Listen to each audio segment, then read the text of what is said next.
He knew that I was an analyzer and I was going to think it through and create the scenarios and weigh and measure. He said, don't do that. Don't analyze it. The very first thing that pops into your head when I ask you this question. I said, okay, all right. I was going to play along.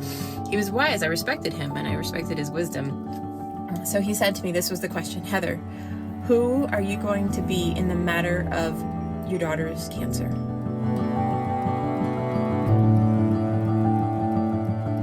Hey, and I'm so glad to be able to talk to you today about two things, really.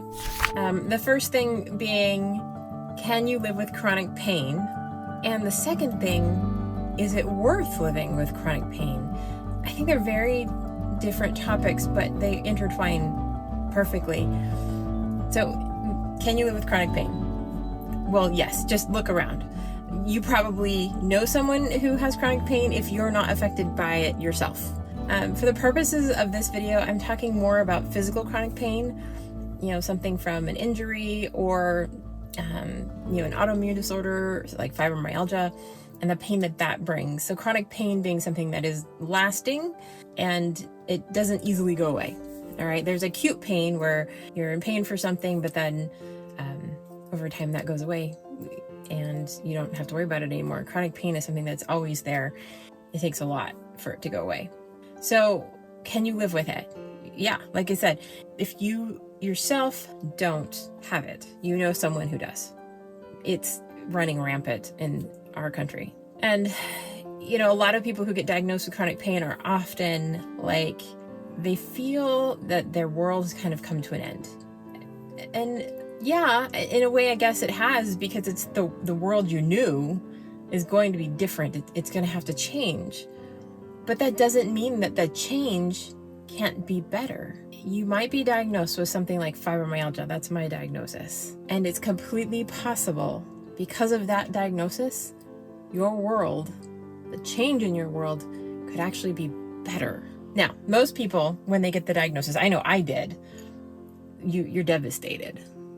You're frustrated because you've probably gone through a lot of tests, you've seen a lot of doctors, and you didn't get an answer. And now you have an answer, and it's definitely not the answer that you wanted, right? I mean, we could look at the bright side. I do think that fibromyalgia is better than cancer, or ALS, or even MS. But whatever the diagnosis you have, fibromyalgia or something else, it doesn't have to be a death sentence. It doesn't have to be a quality of life deterrent. You don't have to succumb to the negative feelings and the depressions that often come with a diagnosis like that. In fact, your life can be better. How can it be better? How can life be worth living when you're in so much pain? Well, you have to find the bright side. So gratitude is an amazing thing.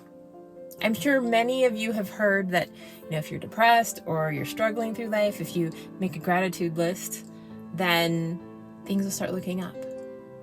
Well, it helps with your mindset on your pain too, right?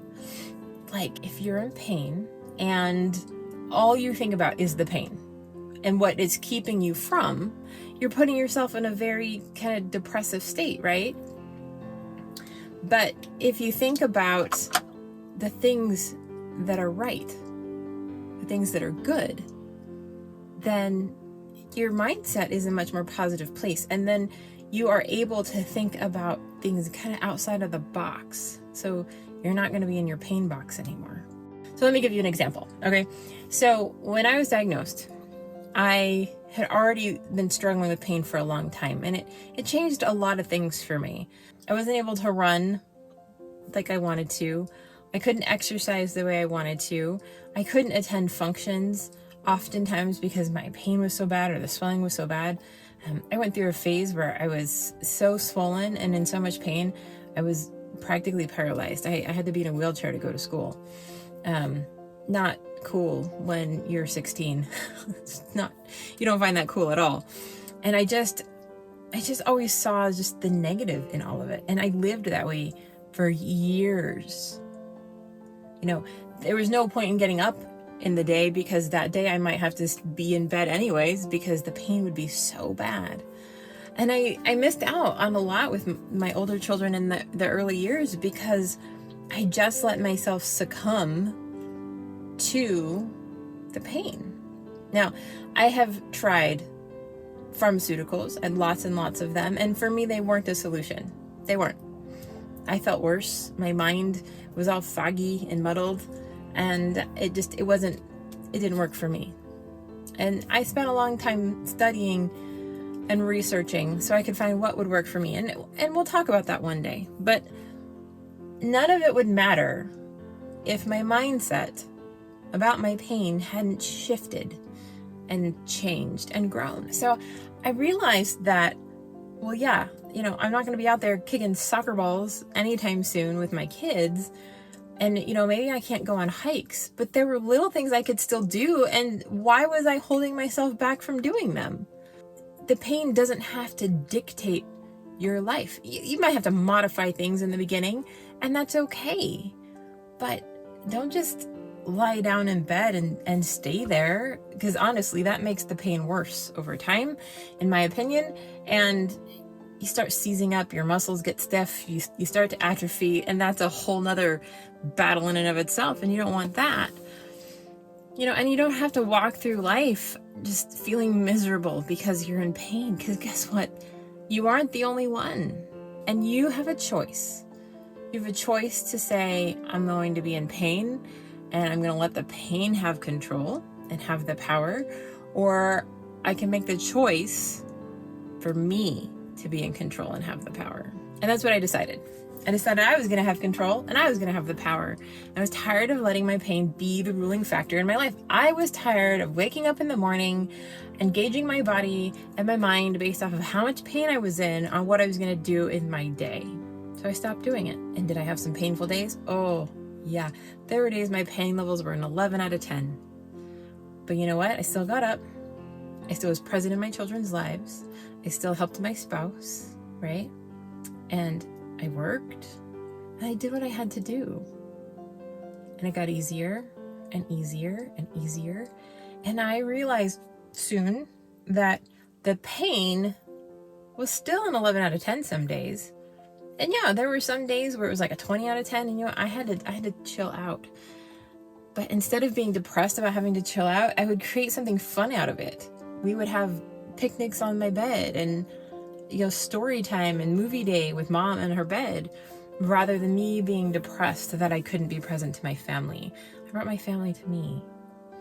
And I think it's healthy for children to see that we struggle as parents and as people, and that we also have the ability to think outside the box and get creative and be solutions oriented. That's what I became. I became solutions oriented. And it started to change my life. So is life worth living with chronic pain?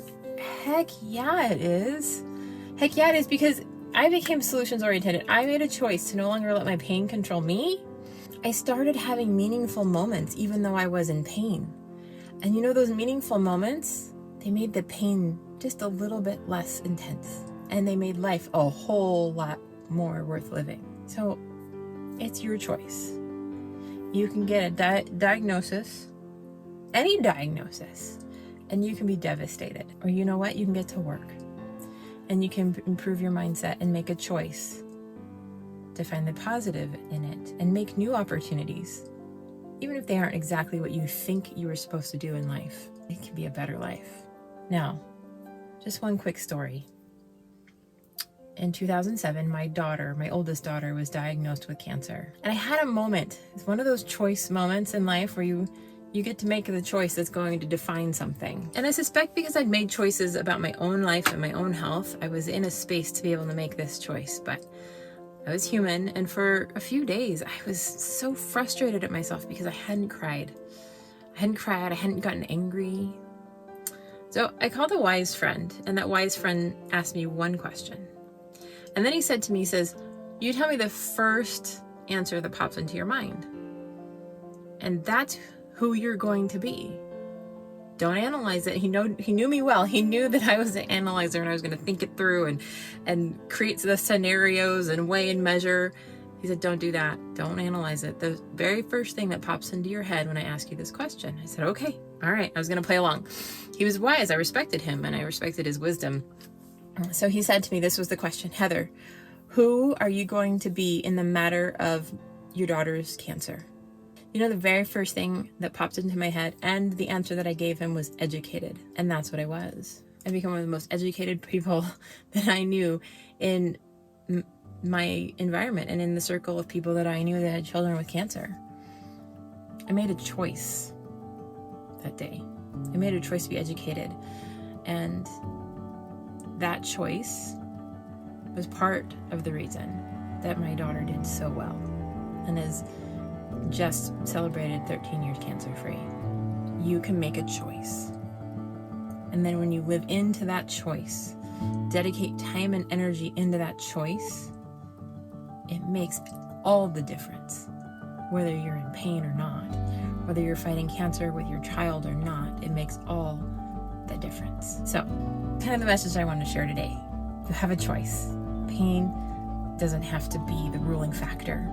You can live with chronic pain, and life can be worth living with chronic pain if you make the choice. So, if you're curious about what's coming next, we'll definitely be talking about mental chronic pain here pretty soon and how that is worth living with and how you can overcome that.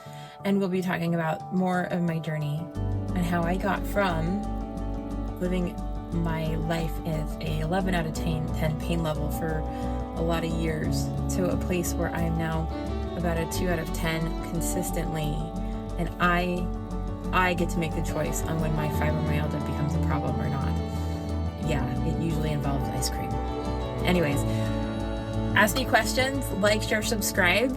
I am excited to be on this journey with you, and I want to be there to serve you and give you the information that you desire and answer the questions that you have. So take care. Bye-bye. As you learn to overcome and live with chronic pain, there's a powerful tool I want to share with you. And that tool is gratitude. Click the next video here so you learn with me how to use the power of gratitude to help you on your journey.